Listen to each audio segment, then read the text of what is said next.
By the nice big thing that says Jonah on the screen. That's what we are going to be looking at this fall. So we're going to work through the entire book. So we're starting right at the beginning, Jonah 1, verse 1. But before we get into that, I want to share a little story about just some of my personal experience that I've dealt with. And so for most of you all know that I grew up in the Youngstown area. Up there, sports are king. We take our sports very seriously, and because of sports, most of our towns don't get along very well with each other because of the rivalries on the field. And that was no different for my hometown. I grew up in Hermitage, Pennsylvania, just over the Ohio border. And every year we played this team called Sharon, and we did not get along with Sharon whatsoever. The reality is, not only did we just not, were we next door to each other, but Hermitage was known as the rich town. Honestly, weren't that rich, but we were the rich town, and Sharon was the hood. Again, they were pretty similar in a lot of ways, but there was some major differences. And these stereotypes and these mindsets were just in our heads from pretty much as soon as we started, as soon as we grew up. We learned that we don't like Sharon and they don't like us. Like that was put into our head. And in my senior year, things went from like bad to worse because our football game, our senior year, I didn't play football. I only played basketball at that point. But during the fourth quarter, we were up 43-7 or something ridiculous. We were blowing Sharon out. We hadn't beat them in about 15 years, so we were loving it. And two kids ended up getting in a fight in the fourth quarter. Two kids turned into 20. There ended up being both benches clearing, full-on brawls. Two coaches got fired for throwing punches. It made CNN. We got coverage on CNN. My buddy Andrew even kicked the dude, and they ended up showing it on some British comedy show because we saw it on we saw it at our we were watching it on our cell phones and stuff the next day, and the guy made some joke like, "Oh, he's playing our football now," because he took a kick. It was something really corny, but yeah, like this thing blew up. And so my first basketball game against them ended up being real interesting because there was like 12 different cops there. Like if you were going to rob a bank in our town, that was the time to do it because all the cops were at the high school basketball game. Like there was a no standing rule. Student sections had to sit. Like it was strict. And I always remember this game fondly because it's where I scored my first points as a high school basketball player. But we ended up winning by like 32. And usually we were the team losing by 32 in sports.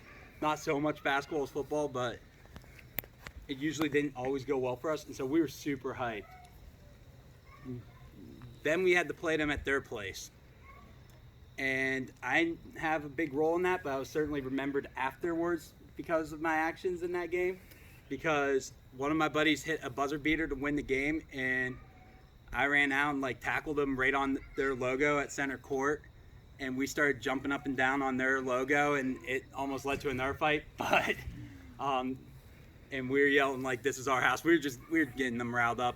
Student section started yelling at me. I went over to their student section, started running my mouth back at them. It was not pretty. But they remembered me because of this. So fast forward a year, I ended up going through Young Life training. Most of you who know me know that I volunteered with Young Life in high school or in college. And there was 10 or 12 different towns they could have put me in. I was hoping to get my hometown, but I was like, if I don't get that, it'd be pretty cool to end up at this town called Seneca Valley that they were just starting Young Life at, and I really wanted that. I ended up in Sharon. I grew up not liking Sharon. I know they don't like me because of the stunts I pulled my senior year of basketball. And sure enough, I show up at my first Young Life club, and 2 or 3 kids, and I was working with middle school, but they needed help at the high school, so I show up. And 2 or 3 kids just start walking up to me, and they're like, "You're that kid who started yelling at us. You're the one who jumped on the tiger print." And I'm like, "Uh-oh, I'm in trouble." I knew it wasn't good. And fortunately, my buddy Pup, his name's Jordan Davis, but we call him Puppy. He steps in. Jordan's 6'2", 350 lineman, and he was like, "He's one of us now. He's cool." And I'm like, "Thanks, Pup," because I was in trouble. But But I'm sharing this story because the reality is we all build up walls. I had these walls in my head about what I thought I knew about Sharon. They ended up being some of my best friends. I love my time working with them. I like when I go home, I want to go to Sharon more than my own hometown. Like, and I even ended up then getting rejected by my own friends and teammates because I was sitting on the Sharon side at Hickory vs. Sharon events because that's where the guys that I was working with were. And again, we build up these walls. And this is something Jonah does a lot. And Jonah is the main character of our story. Believe it or not, the book of Jonah is about Jonah's story. Ultimately God's story, but Jonah is the main character. And we see Jonah and God kind of get into it a bit. And this is because Jonah ends up being called to a place called Nineveh. And Nineveh to Jonah was like Sharon to me growing up, but it was way worse. Because if you know anything about Nineveh, this was the capital of the Assyrian Empire. And the Assyrians were not nice to the Jewish people. It basically was an ancient terrorist state. Like they didn't get along. And the Assyrians did some terrible things to the Jewish people in that time. And this calling to go to Nineveh was radical on God's behalf because Israel was God's chosen people. People were always called to go to Israel to speak on behalf of God to the nation of Israel. Never did God send them to a different nation. Furthermore, to send them to their greatest enemy, it was just unheard of. And like I said, Jonah didn't like the Ninevites. He didn't like the Assyrians. He wanted nothing to do with this calling. And yet God called him to go and speak to him. And we will see in Jonah chapter 1, verses 1 through 6, exactly what happens. Can I get someone to read that for me? Did you say 1 through 6? Yeah. Chapter 1, verses 1 through 6. But I saw a hand up over there. Is there a specific verse in the Bible that you have? It'll be fine. I'll be rereading it in ESV one at different times anyway. Be with my boys. Loud, Addie. The word of the Lord came to Jonah, son of Amittai. Go to the great city of Nineveh and preach against it, because its wickedness has come up before me. But Jonah ran away from the Lord and headed to Tarshish. He went down to Joppa, where he found a ship bound for that port. After paying the fare, he went aboard and sailed for Tarshish, fleeing from the Lord. Then the Lord sent a great wind to the sea, and such a violent storm arose that the ship threatened to break up. All the sailors were afraid, and each cried out to his own God, and they threw the cargo into the sea to lighten the ship. But Jonah had gone below deck, where he lay down and fell into a deep sleep. The captain went up to him and said, "How can you sleep? Get up and call on your God. Maybe he will take notice of us, and we will not perish." All right, thank you. So we see throughout this entire passage that the gospel tears down walls and reveals our idols no matter how much we rebel. Again, the gospel tears down walls and reveals our idols no matter how much we rebel against God. And we see Jonahs Rebellion here. Like, he literally is a running rebel. Look again at verses 1 through 3. Now the word of the Lord came to Jonah, the son of Amittai, the son of saying, "Arise and go to Nineveh, that great city, and call out against it, for their evil has come up before me." But Jonah rose to flee to Tarshish from the presence of the Lord. He went down to Joppa, found the ship going to Tarshish, so he paid the fare and went down into it to go with them to Tarshish, away from the presence of the Lord. And it's important to note that when God says he's going to speak against them, this still means that there's a chance of him forgiving them. He says that the people in Nineveh are evil. He calls them out, but he does mention still that he wants Jonah to go speak against them. God is offering them a chance for repentance here, and Jonah wants nothing to do with that. But another example, and this is one of those, it proves the point, never do this. I did not handle myself in the right way. But those of you with siblings or who've ever just been on a long road trip with anyone will know what I'm talking about here. I was in a ride. We were going out to New Mexico for a hiking trip, me and some of my friends. And I was only in middle school at this time. Obviously, there was parents with us and stuff like that. But my buddy was just poking me in the back of the head somewhere around Utah. And he's just like continuously poke. And after about probably literally like 15 minutes of me telling him to stop, I turned around and I said, dude, you touch my head one more time, I'm clocking you. Oh no. Next thing he does is goes poke, and I turned and I decked him. Don't do that. That's not how we solve problems. But the point that I want to make with that story is this. I didn't have it made. If I was just going to punch him anyway, I wouldn't have said, dude, if you don't stop, I'm going to punch you. God here to the Ninevites is saying, go speak against them. Let them know of their evil and what will come to them if they don't repent. But the option to still repent is there. And Jonah was not a fan of this whatsoever because, like I said before, Jonah hated these people. And so what does Jonah do? He tries to run to Tarshish. And this was literally believed to be the farthest known corner of the known world to the Israelites at that time. This is like the equivalent of if I told you had to minister somewhere in America, or I told Ben, hey man, I need you to go to New York, and he ends up going to the middle of Wyoming. Like, that's kind of what's going on here. He went the complete opposite way. Jonah is a running rebel here, and we all do this. Maybe it's not with a call to ministry. Like, the reality is most of you probably aren't going to go into like paid professional ministry. But we all run from God one way or another.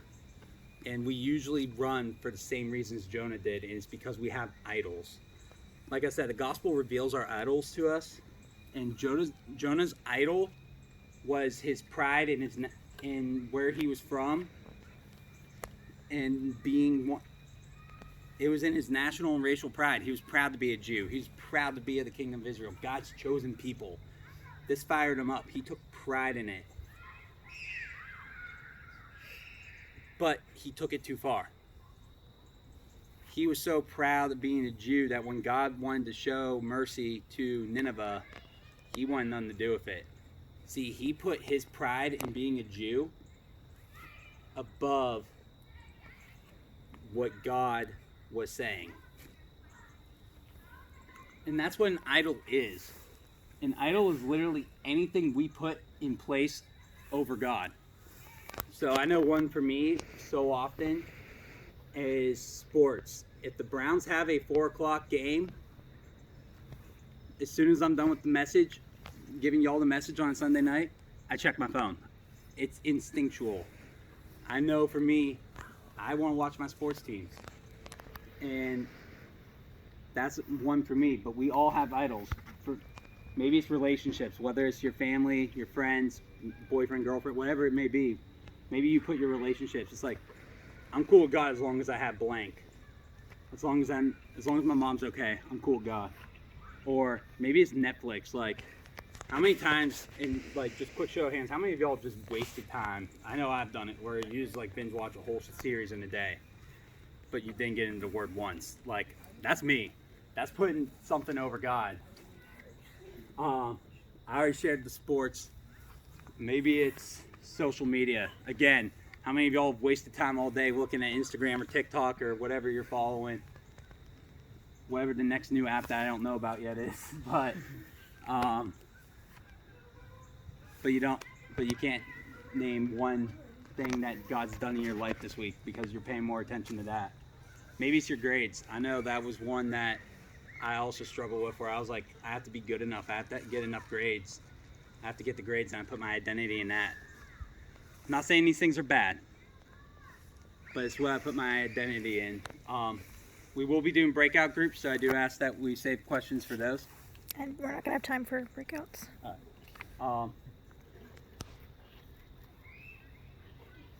We also see how God responds to Jonah in verses 4 and 5. But the Lord hurled a great wind upon the sea, and there was a mighty tempest on the sea, so that the ship was threatened to break up. Then the mariners were afraid, and they each cried out to his God.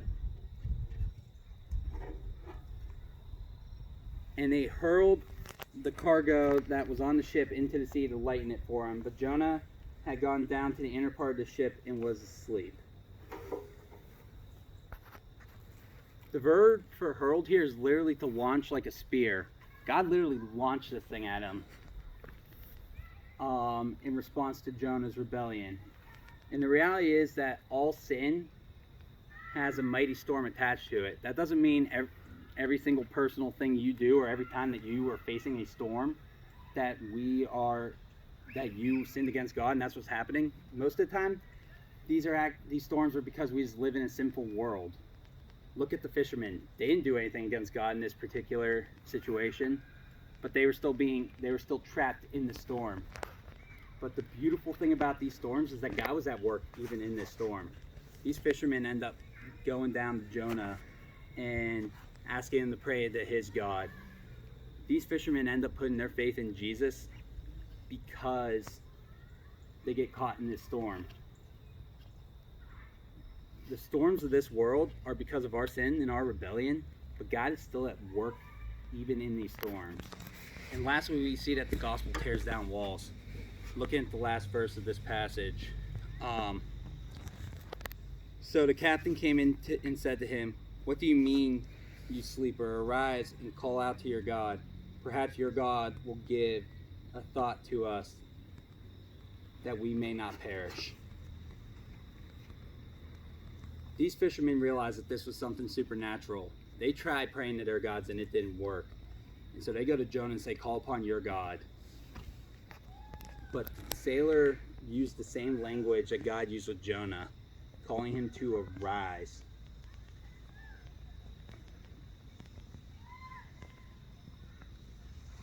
This had to be super humbling for Jonah, because the reality is Jonah had built up these walls, and yet God was using the very people, the non-Jewish, the Gentile, the pagans, to get to him. He was speaking the same thing God spoke to him. This had to be humbling. But the reality is that Jonah only wanted to worry about his clique. He didn't care about others. But God is showing him through this interaction that he is the God of all people. Yet Jonah still ends up denying these people of this truth. He slept while the other men were frightened for their lives.